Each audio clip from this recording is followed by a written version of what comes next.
Today on Straight Talk Africa, some African presidents are shifting constitutional goalposts, while others are delaying elections so as to stay in power. Rwandan President Paul Kagame is the latest of leaders, such as Joseph Kabila of the Democratic Republic of Congo and Sassou Nguesso of the Republic of the Congo. Despite allegations that Kagame bent the rules, the Electoral Commission says that Rwandans overwhelmingly voted in favor of lifting term limits for the incumbent president. That's coming up next right here on Straight Talk Africa.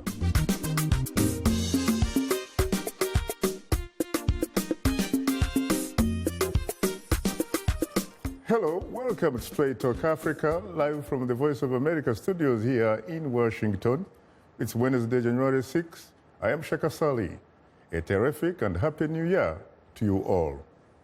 Well, and happy new year to you, Shaka, and happy 2016 to all our viewers and listeners on the continent and elsewhere. I'm Mariama Diallo, your social media reporter. Today, we'll talk about the passage and the reaction to the Rwandan constitutional referendum. And coming up later in our STA inbox, we'll share your thoughts on our topic through your emails, tweets, and Facebook comments. That's ahead on Straight Talk Africa. Hope you'll stay with us.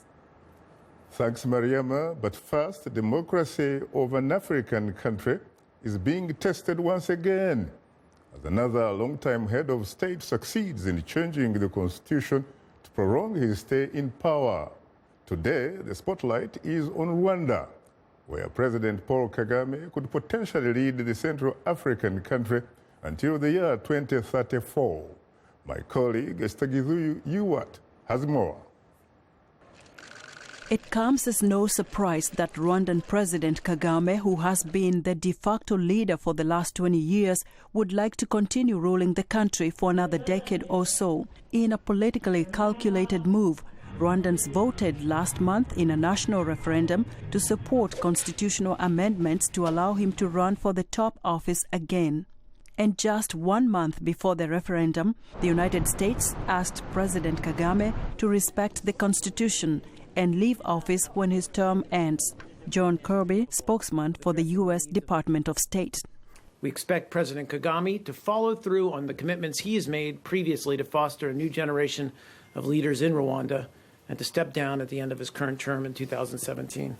The call, however, fell on deaf ears, and results indicate that 98% of voters supported the changes, which will potentially allow the 58-year-old president to rule the country for another 17 years. The move was quickly criticized by the U.S. In a statement, John Kirby said, quote, "The United States is deeply disappointed that President Kagame has announced his intention to run for a third term." The statement also said, quote, "We're particularly concerned by the changes that favor one individual over the principle of democratic transitions." And in what some analysts say may have been a response to his critics, President Kagame tweeted saying, quote, "There are quite many very disappointing things happening across the globe.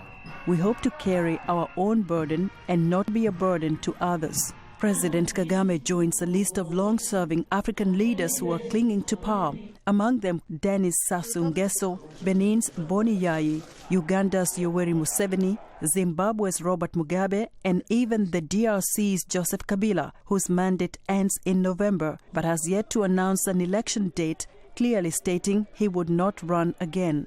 Kagame has been at the helm since his ethnic Tutsi rebel army, the Rwandan Patriotic Front, ended the 1994 genocide by majority Hutu extremists, in which an estimated 800,000 people were killed, the majority of them ethnic Tutsis, in just 100 days. Unlike many heads of state in the region, Kagame enjoys countrywide support and is credited by many Rwandans as a champion of reconciliation, which has seen many ethnic Hutus and Tutsis living side by side 20 years after the genocide that shocked the world and deeply wounded and divided the country. Kigali has also emerged as an economic hub in the region, and Kagame's supporters are quick to point out the gains the country has attained during his long tenure. In a televised New Year message, President Kagame addressed the nation in Kinyarwanda. thanking them for allowing him to lead the country beyond 2017, saying, quote, "Given the importance and consideration you attach to this, I can only accept." Esther Githo-Ewart, VOA News, Washington. Thank you, Esther, for that report. Now, joining us here in our Washington studios is our distinguished guest, Major Robert Higiro, retired, but certainly, as you can see, not tired. He is a former Rwandan Army officer, and he currently serves as the Belgium coordinator for democracy in Rwanda now. Well, I have to say that you're most welcome to Straight Talk Africa. Thanks for having me.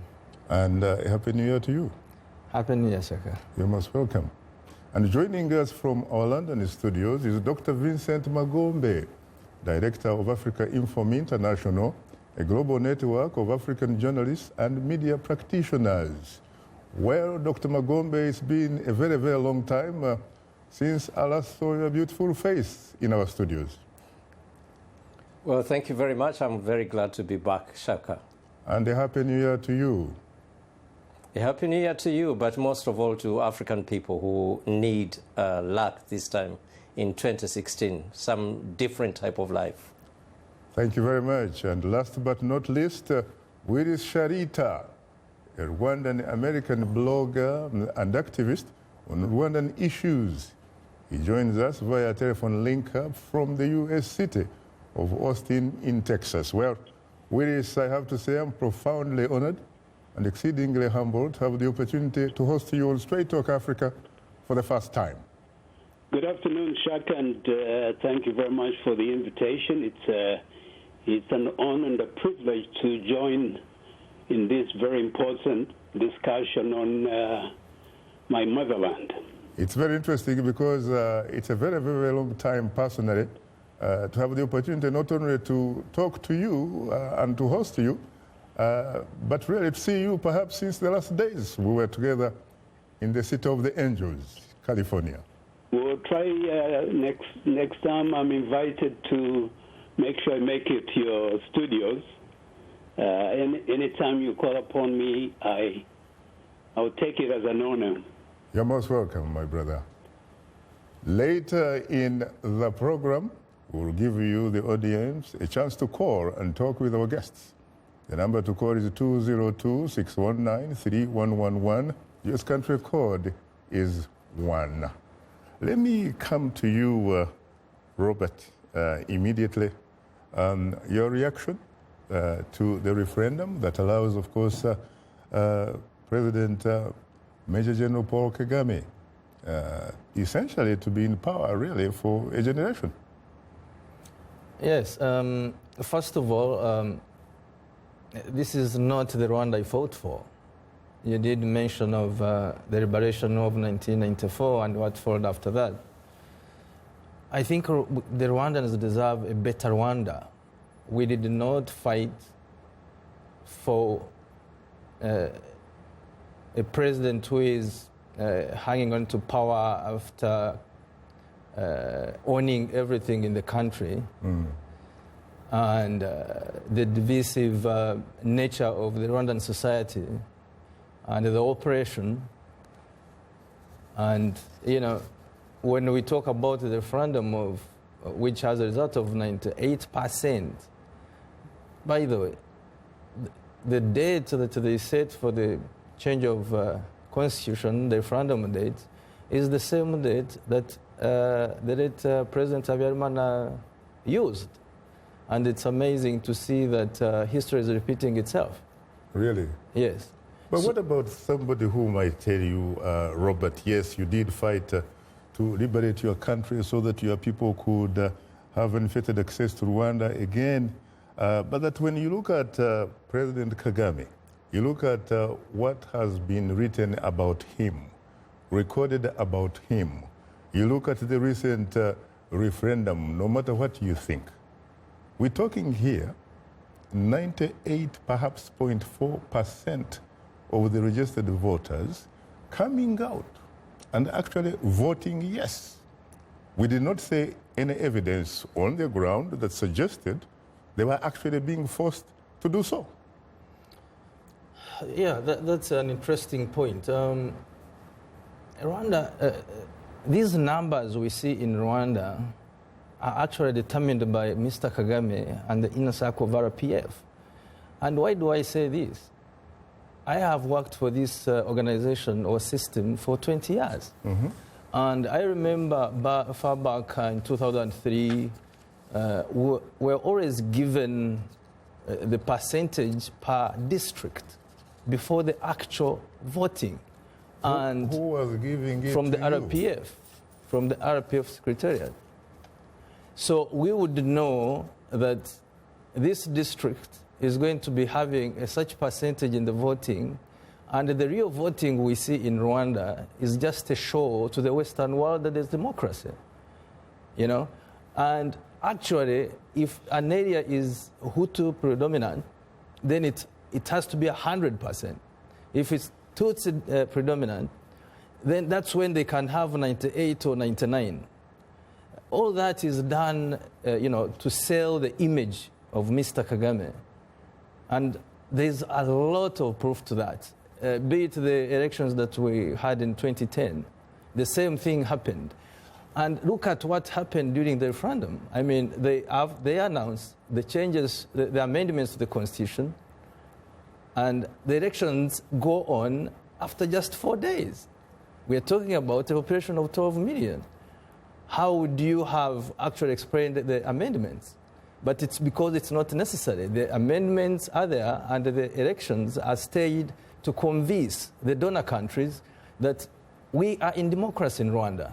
So what you are saying here is that under no circumstances is the Rwandan a stakeholder, a primary stakeholder in this electoral process? Yes. Now, Kagame is a corrupt leader who there's massive corruption at the top in the country. And all these institutions, the government branches, the women we talk about in Rwanda, they are appointed, they are not elected. Yeah, so they have no say, they have to serve their master. But if you talk about corruption, Kagame, you will be told by some of these international watchdogs, like Transparency International, for example, he fares very well. Yes. The World Bank, he fares so well. His country seems to be clean when it comes to corruption. Interesting, because Makonene, the Transparency International Rwanda chapter, was murdered because he revealed the top corruption. And then after that, Transparency Rwanda, International in Rwanda, was taken over by the RPF and Kagame himself. So the figures they feed the World Bank or IMF, they are totally corrupted. And look at the World Bank. Look at the recent World Bank report. Rwanda is far lower than Uganda or Tanzania when it comes to private sector investment. They are actually even when you go to public investment, they are even lower than Burundi. But what does that mean? It is because Rwanda is depending entirely on the aid from the donor countries. And so the private sector is actually owned by Mr. Kagame and his clique through Crest Ventures and even some other entities. Do you have any impeccable documents about that? I have, and I'm appealing actually to the donor countries. I'm here. As in democracy in Rwanda now, we have enough evidence to show to the donor countries that they're actually helping Rwanda thinking. They're helping Rwandans, but the money that is sent to Rwanda is actually ending up in somebody's arms, which is President Kagame. And we are here, we are saying that we have the evidence, and if they want to tackle this issue, they want to look into the corruption I'm talking about, I'm ready to help. Time is not our best ally, unfortunately. Now we'll pause for a short break, and would like to remind you that Straight Talk Africa is now on the social networking website Twitter, and we are tweeting live. Follow us at VOA Shaka, that's VOA Shaka, and join in on today's discussion with your questions and comments. Don't forget to use the hashtag VOA Rwanda, referendum or Rwanda referendum. And we are still on Facebook. Just enter the keyword Straight Talk Africa. Become a fan and connect with other friends of the Voice of America. We'll be right back with you, so please don't go away. Let's take a quick look at the Rwandan constitutional referendum. On December 17th, 98% of voters cast their ballots in favor of amending the constitution. President Paul Kagame can now potentially remain president until 2034, nearly 35 years after he officially came to power. The amendment also cut the presidential term from 7 years to 5, but maintained the two-term limit. The amendment change stipulates the new rules will not begin until 2024 and that President Kagame can now run for a third 7-year term in 2017. The lyrics could be French, English, Portuguese, Bantu, Arabic. It is the beat. The African beat that counts. The beat does all the translations. It cuts across all languages and gives us the understanding that this is the African beat. It is so distinct and adhesive. It binds us together. African beat on the Voice of America. For more information, visit our website at www.voanews.com/AfricanBeat. This is Straight Talk Africa on the Voice of America. What is your opinion about today's topic? Call us at 202-619-3111. U.S. country code 1. When you call, remember the following. Ask only one question, keep your comment brief, and turn down the volume on your radio or television. Now let's return to Straight Talk Africa. Yes, we are back, of course. This is Straight Talk Africa, coming to you live from Washington. Good evening, Dr. Magombe. Dr. Magombe, can you hear me?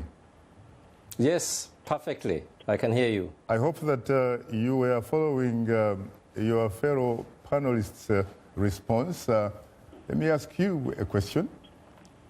Yes, please. What about you, your reaction to the referendum in Rwanda that essentially guarantees, in fact, that Kagame may very well be the next president for Rwanda for a generation at least? Well, first of all, I must say my colleagues, Rwandese people, are best placed to comment specifically about Kagame and Rwanda. I think that this is important for me as a Ugandan because it has reverberations. It has sort of cross-country impacts that we can see and we can comment on. So, for example, you know, we talk about Kagame going for this third term and perhaps afterwards take away the limits, you know, forever. The godfather in the region, the godfather of third term is Mr. Museveni of Uganda. He's the one who started it. And in fact, let me just tell you what I've been hearing from sources within Uganda and across the region. They say if Museveni wasn't there today, perhaps Kagame wouldn't be doing what he's doing, Kabila wouldn't be doing what he's doing, because he's almost like a godfather. They are all looking at him saying, well, if Museveni can do it, if Museveni can stay in power this long and is trying to continue now after 30 years, then why should we give up? It is very interesting because you remind me of an analogy where someone once said that in such a situation, then Museveni would be the tutor and Kagame perhaps would be the pupil? Actually, it's more than that. It's not just a tutor. The tutor is a wonderful word. It's a kind word. He's the enforcer. He's the emperor, the regional emperor. We have seen he has used force in Rwanda, force in Congo, force in South Sudan, and so on. And all these places, he's going there to try and establish non-democratic sort of visions. Now, let me tell you, first of all, as far as I'm concerned, referendums like this are just what you call, just like the elections themselves that we hold. We held them in Uganda several times, referendum and so on. They're just politically engineered electoral fraud. You know, I don't want to go into this idea of how many numbers because, you know, when a dictator is in power, you know, always, as my friend from Rwanda said, they just say, well, this is what we want to be the percentage. But from an ideological point of view, there are ideological definitions of things happening now in Rwanda, Uganda, and all these countries. These third-termism, and actually beyond third term, when they then take away the terms all along, are methods of entrenching personal rule, individual rule, family rule, authoritarian, despotic sort of political governance infrastructure on the people, eliminating political opposition, eliminating people of countries to try and have the right to choose leaders that they want. We have seen it in Uganda right now. They're organizing elections supposed to be in February. But if you see what is happening, the sinister way in which the regime of President Museveni is handling these elections. Just today, they almost assassinated one of the leaders, Dr. Kizza Besigye, in the eastern Ugandan part of Sebei. We have seen Mr. Amama Mbabazi, another opposition leader, since yesterday, the other day. His people are being beaten. They are really facing very hard times. So they are not elections. These are not referendums. These are just sort of fashion shows, political fashion shows, to bring credence to constitutional fraud that they are doing. So are you in agreement with some who would in fact say that it reminds them of what used to happen in the Soviet Union, and someone called Comrade Joseph Stalin, who used to say that he wasn't really bothered about who was coming to vote for him, but rather about the person, the people that were counting the vote? Exactly. I would say Museveni is just our mini Stalin, you know, a Stalin of Uganda. For example, he has said many times he's not going to hand over power to people who are sort of political talk agents who didn't fight the war. He fought for it. He's the one supposed to eat the beef of the captured animal from the forest. Now, Stalin is a very good example to explain, because it shows that with these types of dictators, you cannot have elections to take them off power. In Uganda today, there is no way Museveni is going to be taken off through these elections in February. The only way he's going to be taken off is when people who are now being mobilized very well by people like Kizza Besigye and others are actually empowered with knowledge that they can change the fate of their country, the destiny of their country, through a Burkina Faso type of popular uprising. And I think that we have seen some soundings that this is going on right now in Uganda. I'm one of those who is very sympathetic to the opposition, the people, anti-regime forces, and we are working together to make sure that this time President Museveni has to understand people are getting ready and they will have to force him off power, because we cannot change peacefully through elections. If he wants to go peacefully, be a gentleman, be a father of the nation, be respected, go back to the farm and look after his cattle, and we'll look after him, let him realize that he cannot play the same games he has been playing for many years now. I see. Well, as a journalist, Vincent, I have to confess that I had thought that you were not necessarily sympathetic to the opposition, but perhaps to social justice. With that, let's go to Willis. Well, we'll come back to you later. You're right. What drives me is social justice. Thank you. Thank you. Willis, what about you? You have listened to your two fellow panelists. Your reaction? Well, Shaka, if we're to have a meaningful conversation here, let's get our facts correct. President Kagame was not behind this referendum. This all began when 3.8 million Rwandans signed a petition and sent it to the Rwandan parliament seeking to amend the constitution. The constitution took up the debate, debated it for 3 days. They could have rejected it or accepted it. Instead, they accepted it. Had they rejected it, we wouldn't be talking about this. The story doesn't end there. This very petition was sent to the Rwanda Supreme Court to see if it was legally sound. the decision was yes, it is legally sound, so a referendum was held. Now, let me say this. There is nothing sacred about referendums. The best governed nations in the world don't have term limits. Japan has none. Singapore has none. Australia doesn't have one. The UK doesn't have one. So let's disabuse ourselves of this notion that term limits is a sacred cow. If you can reject the decision of 6 million Rwandans to decide where their country is going, then we are really not having a meaningful discussion. After all, the power to govern begins with the consent of the governed. 6 million Rwandans, 80% of the registered voters came forward and said, this is what we want. President Kagame has said it again and again. If the people don't want him, he'll move on. But this is what Rwandans want, and I think Rwandans know what's better for Rwanda. This referendum doesn't need to be validated from Washington, from Paris. Rwanda will move forward and determine what's good for the country. Here is the other argument that I would like to advance. Rwanda is only 21 years old. 21 years ago, when all hell broke loose, the international community stood idly by and watched 1 million Rwandans die. They didn't do anything. The UN debated ad nauseum whether genocide was taking place or not. Now, who are these people to tell Rwanda what to do when 21 years ago they simply stood there and watched us perish?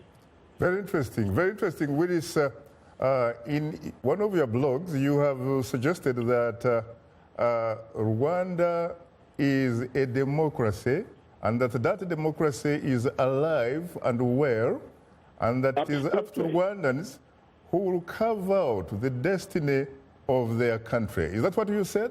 That's what I'm saying, and let me make it clear. Yes, Rwanda is a very small country. We're landlocked, but we're not small-minded. We have the right to determine the course of our nation. We will determine which government is good for us. We will determine if we want to extend term limits or get rid of them. But we cannot be dictated to from D.C. or from Paris or from London. Absolutely not.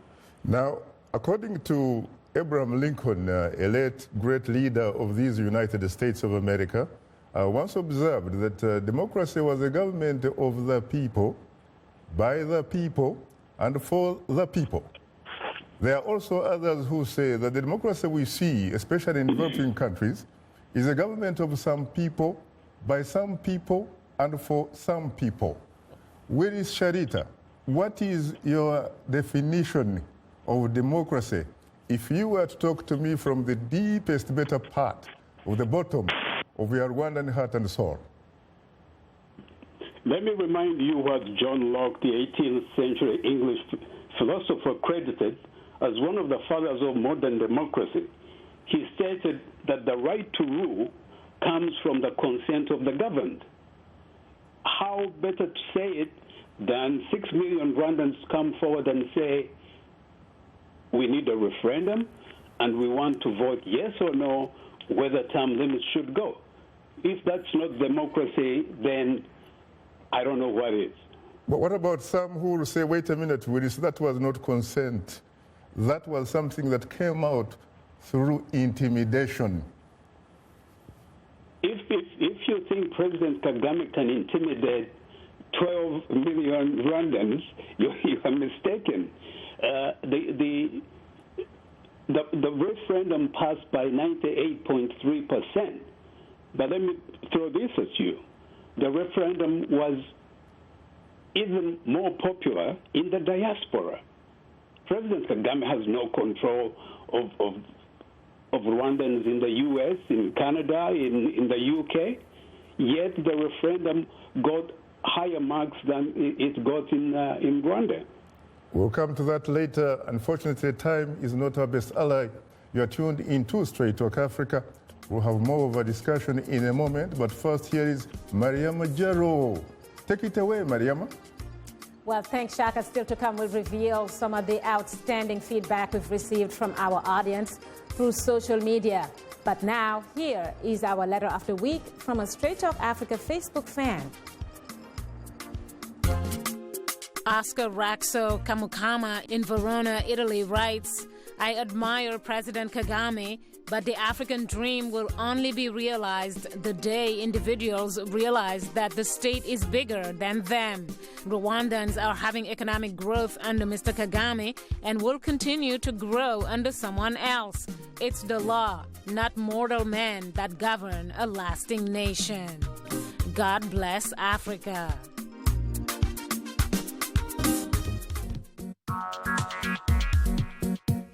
Like Voice of America on Facebook. Follow VOA on Twitter.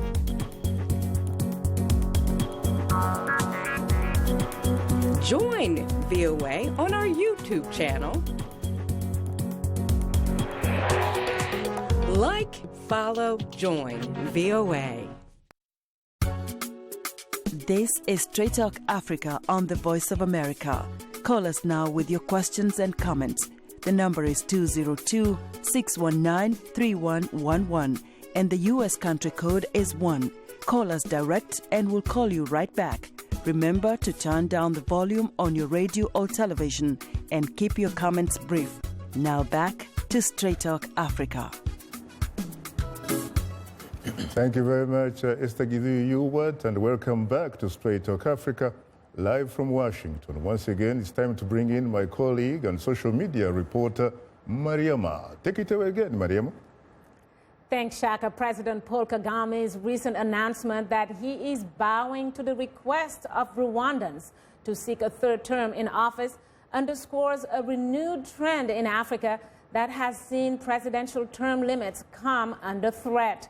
Although President Kagame also said that while he can only accept the request, he does not want to be an eternal leader. Bringing us to our question of the week, asking, should constitutions be changed to allow African leaders to extend their term in office? Thanks, everyone, for using all our social media platform to communicate to us. A quick reminder that we are tweeting live today. Just use the hashtag VOA Rwanda Referendum. And if you haven't yet, do follow us on Twitter. Well, you had a lot to say on this one. And without further ado, let's go to a tweet from Abel Elibariki in Dar es Salaam, Tanzania, who responded, no, because we are violating principles of democracy, and sometimes it may result to insurgency and civil war. We have another tweet from Chambila Moses, I think. The problem, he says, in Africa, the so-called democracy is almost not here. Therefore, political leaders decide what and when.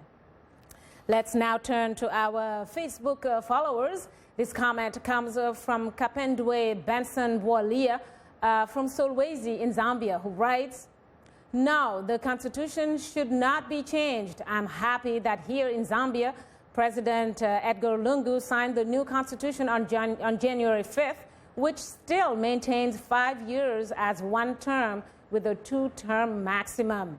Long live Zambia.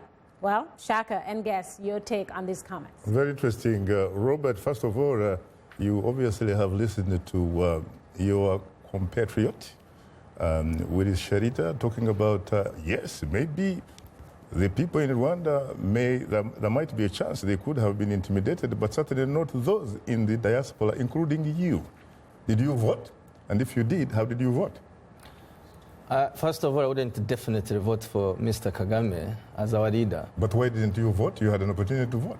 No, I had no opportunity. Actually, I was not allowed to vote because it goes through embassies, which will ask you Rwandan identity cards, which I don't have today because of the period of time I've been out there.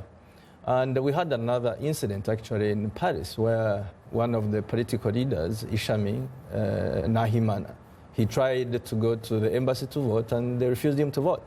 And he had everything they needed, but the fact that he's in the opposition, he was denied that. But let me say something about the third term we are talking about. I mean, it's, I read the United States statement, and they are talking about third term. Even here, we are still talking about third term, running for a third term. Mm-hmm. But when you bring back what Mr. Kagame said on New Year's message, he made it clear. He said that he was requested to lead after 2017, not to run. But unfortunately, people still think it's just third term. Actually, I've given him a name of 755. Probably even the opposition parties should think about 755, that is up to 2034. But he's already there. He's already after 2017, and he's the president. So the resources, the little resources the country has, is going to be spent actually on, staged elections again. And the same guy is going to appear anyway. Remember, the first person who actually came up with this idea of him continuing after 2017 is from an opposition party. Yes, correct. Yes, so how would you have opposition party actually telling you to stay on to power? But it's because Kagame owns everything in that country. And he has morally corrupted everybody in that country. He has corrupted all the branches of the government. And his corruption is so smart that even the donors are still using it. So are you suggesting that as far as his people are concerned, he really doesn't care about that type of legitimacy? No. All he cares about are the development partners? Yes, and, like we said before, the development we talk about in Rwanda, the miracle we talk about in Rwanda, the success story, is it really there? That's what we have to examine. Because some people, of course, say it is a facade, but others say it is real, it is tangible. It's a myth. I mean, we talk about the capital city being clean, but on the expense of Rwandans, the street kids, the mentally disturbed, the beggars who are locked out somewhere in garages. And I was impressed that the Human Rights Watch picked up this story. Well, Mariama, do you have any more comments to share with the audience, please? Well, absolutely. Let's go to a comment from Paul Mogar in Nasarawa, Nigeria, who says, yes, the Nigerian constitution should be changed so that one term is 6 or 8 years and not 4. Too much money is wasted conducting elections. Nigerian politicians only spend 2 years working. The next 2 years are spent campaigning for another election. We are in our 17th year of democracy, but we are still hearing words like nascent in Nigeria. It hurts me a lot. Well, I guess he's looking at it from a totally different angle and a pretty, I would say, a pretty legitimate one. Well, let's look at another Facebook comment, which comes this time from Baraka Sinda of Dar es Salaam, Tanzania, who writes, we are turning back to an absolute monarchy. Constitutions should not be changed to allow African presidents the full of greed of power and the legal authority to rule forever. I hate this. Well, I usually tell my daughter that using the word hate is a very strong word, but I guess some people feel very strongly about the constitutional changes benefiting certain leaders, and this time, understandably, using the word. Shaka and guests. I can understand, of course, Mariama, the way you feel, especially given that you come from Senegal, where one President Macky Sall has, in fact, even reduced the term limit from 7 to 5, so he can go back home and, in fact, do other things. Well, this is why I always say, you might want to move to West Africa somewhere. I think there are certain good examples that are happening in certain countries. And it's a good thing, I think, for Africa, not just for Senegal, but any other country that is trying to move forward with democracy in general. Let me get some advice from the good doctor in London. Dr. Magombe, you obviously have heard, yes, again, your fellow panelists, but, the democratization process seems to be working rather relatively better in Southern Africa, where you have had previously some attempts by incumbent presidents, one in Zambia rather, and Malawi, that is Frederick Chiruba and Bakiri Muluzi, but actually failing to make it. And then when you go to West Africa seems to be on the move. But what's wrong with Central and East Africa, man? It's the area of ghosts of political indecency. You know, the political indecency that roams in the darkness of the East and Central Africa is beyond recognition, really. Or even Africa, it seems to be moving forward.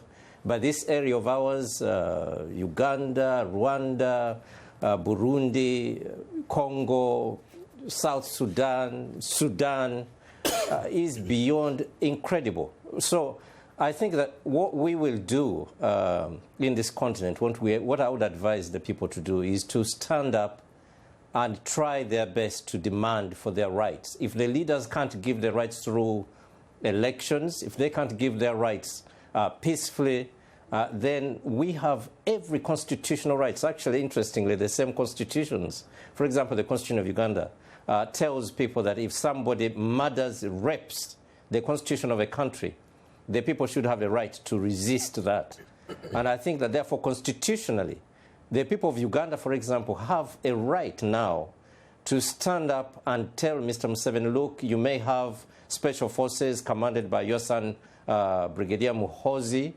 You may now have about 1 million crime preventers, so-called crime preventers, who are actually state militia, paramilitary units, and so on and so on.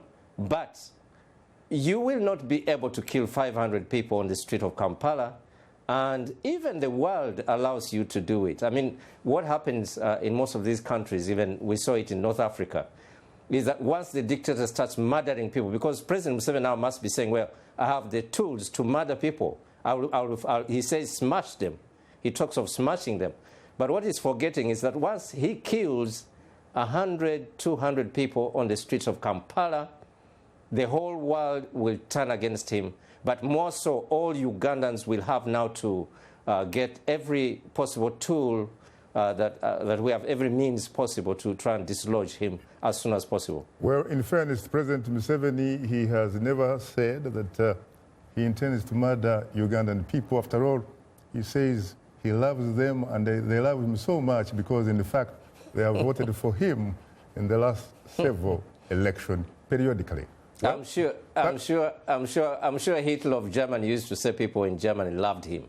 Well, you know, you can't believe any of that word. You know, there are people dying right now as we talk about. People are starting to be killed. People are tortured all over the place. Political leaders are being poisoned in that country. Well, so let him not fool anybody. Unfortunately, time happens again not to be our best ally. Thanks, Mariama, for bringing us this week's audience reaction.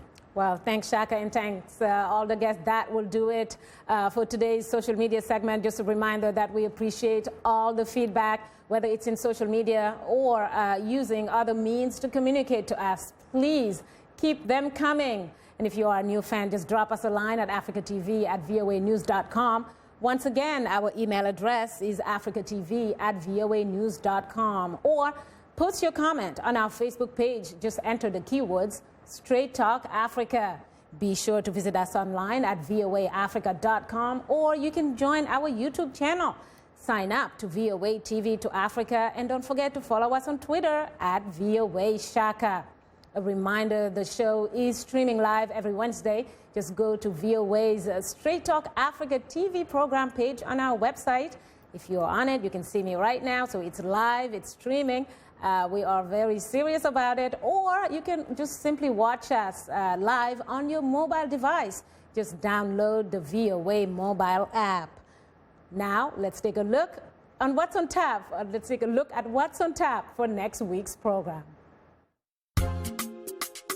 Next week on Straight Talk Africa, U.S. President Barack Obama will deliver his final State of the Union address.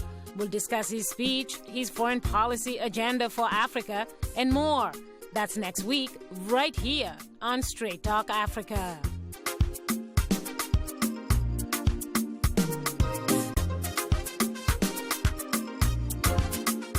Let's now take a quick look at constitutional referendums to watch in 2016.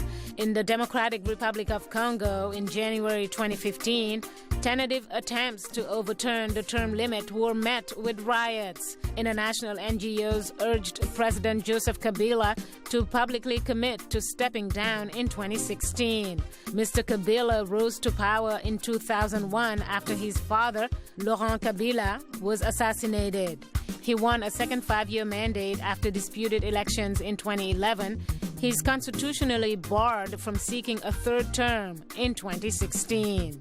The November election of this year could represent the first democratic transition of power after decades of civil war, political instability, and deadly coups. In Benin, President Thomas Yayi promised voters and world leaders he would step down when his second term expires in 2016. But doubts over his pledge remain. His plan to reform the constitution would introduce a national electoral commission and state auditor to fight corruption. It has fueled suspicions about the president's real intentions.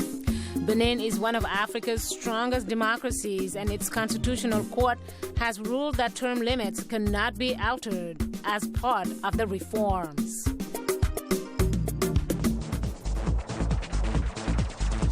We are able to touch on things that are important to people on an everyday basis. We hope that our viewers are getting inspired when they watch our show. They're getting a view of the world from a different perspective, things that perhaps are not in their immediate vicinity. Today, I could put in on the show something that is a little different, a little unique, and this gives me that, inspiration to come to work. If you like today's show, please write and tell us what you think or give us some suggestions. Be sure to tell us what station you're tuned into. Our address, Straight Talk Africa, Voice of America, 330 Independence Avenue Southwest, Washington, D.C. 20237 USA. Or send us an email at africatv@voanews.com. Log on to our website at voaafrica.com. Or post your comments on Facebook. Keywords Straight Talk Africa.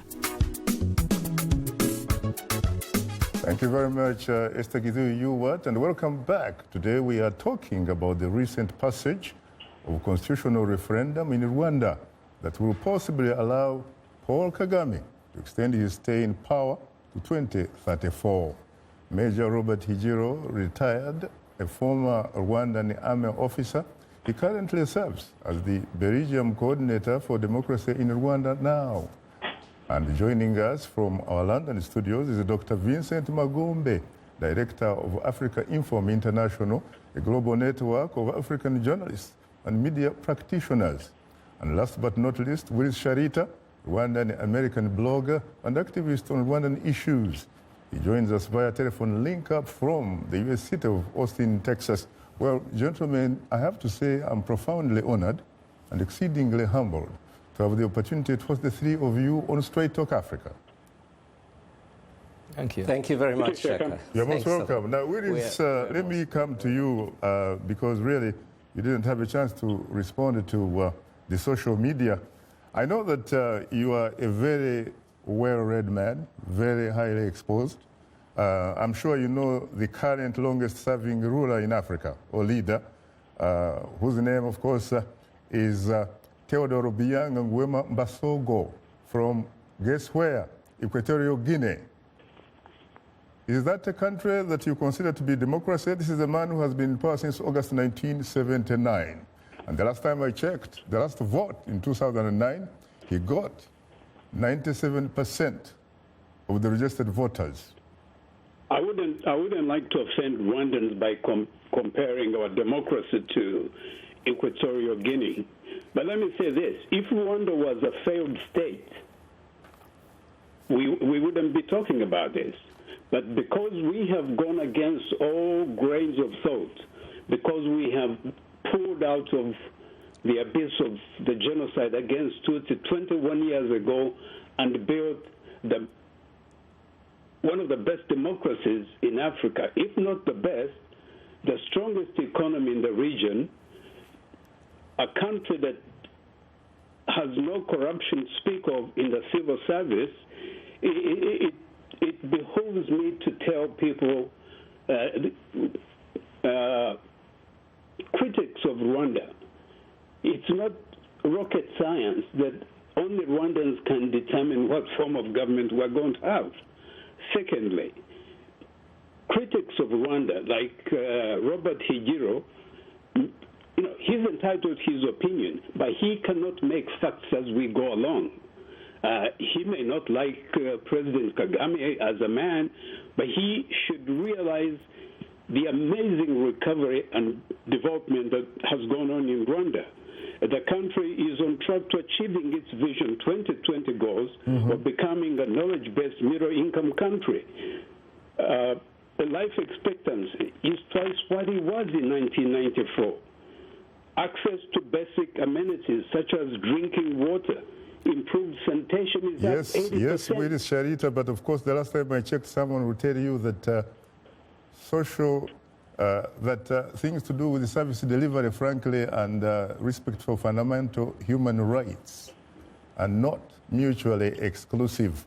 They're mutually reinforcing. Let me ask you another question. I know you know Uganda very well. What do you consider Uganda to be? You consider Uganda to be democratic under President Yoweri Museveni? Up to a point. Up to the point? Yes. But it's not as democratic as Rwanda, correct?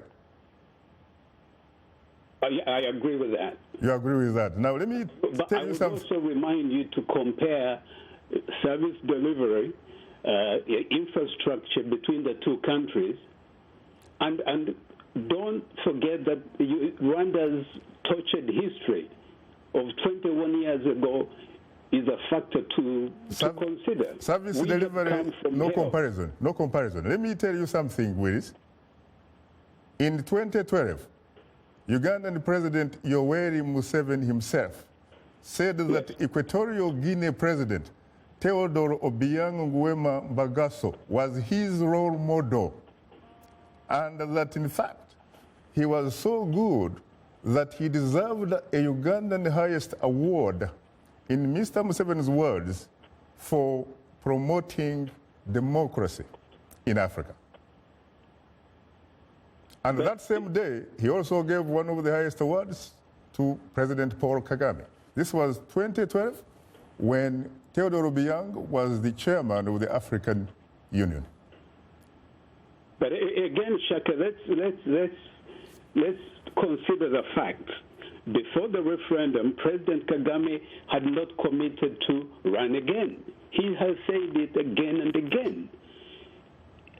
Like I said, if the parliament, if the Rwandan parliament had turned down the petition of 3.8 million Rwandans, this discussion will not be taking place. Thank you. But unfortunately, time is not our best ally. I have to go to the lifeline of the show, which are the telephone callers, Willis. Thank you. Good evening, Wani from South Africa. You're most welcome to Straight Talk Africa. Thank you, Shaka Ssali. I'm not from South Africa, but from South Sudan. From South Sudan. Thank you. You know, we stand corrected. Yes, we stand corrected. What is your question, sir? You have 1 minute. My question is actually, why is it that we keep on just proclaiming the issue of term limit, which is becoming a curse to human rights in Africa, which is totally, people need to look at their aspect of leadership, or they're greedy for power, which is a total mess in Africa.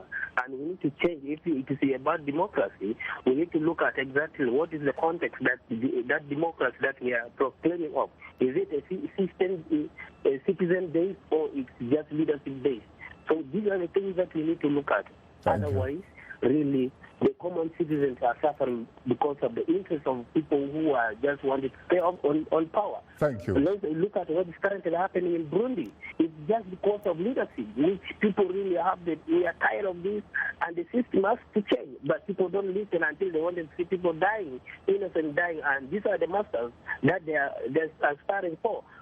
They are not the masters of the people, but people are masters to them. Thank you, brother. To respect the voice of the common citizens. Thank you so much, Shaka Ssali. You're most welcome. Let's go to Emon from Uganda. Rukunjiri to be precise. Good evening, Emon. Good evening, Big Shaka. How are you? I'm hugely terrific. What is your question? You have 1 minute. Thank you for giving me the opportunity to talk about the situation happening in Africa, especially in Rwanda and in Uganda in particular. You know, as long as there is a situation where there is a dictatorship government, whereby someone actually spends more than 30 years ruling the country, you cannot expect actual democracy to be practiced in that country. What you need to expect, you actually need to expect, frankly, institutions where people are suffering of hunger, are suffering of bad government, are suffering. Actually, thank you. Thank you. I think. Thank you very much. In fact, President Obama himself has said that even with prosperity, without freedoms, without freedom of expression, freedom of press, freedom of association, it is a form of abject poverty. Let's go to Patrick from Nigeria. Good evening, Patrick. You are most welcome. Straight Talk Africa. You have a minute. Good evening, Mr. Shaka. Patrick Okra from Harochuku, Nigeria. My question goes to Mr. Willie, the Rwanda spokesperson. United States of America, European Union, African Union are talking to President Kagame to throw in his towel. He refused. What is the brain behind his refusal to obey? Because all these calls to him to throw in his towel is to save lives and property in Rwanda. Thank you very much. Thank you very much. Time, unfortunately, happens not to be our best ally. Your final thoughts. What do you think, frankly, is the solution to all this? I think a little reaction on the callers. They have interesting points. The problem is not the terms, probably, or hanging on to power. The problem is the kind of society we're using to hang on to power, to change the constitution, to, you know... The process? The process, whether we have terms or not. The but do we have... by the individuals who present themselves perhaps as God's gifts to their own countries? Yes. The problem is, do we have a free society? Are we giving people the rights to speak, for media? Well, that's what is missing. So the constitutions are done by people, as they say, but are they doing these constitutions, amending these constitutions freely, or they are imposed and intimidated to change in a certain way? Well, Vincent, you have the last word. 30 seconds, please.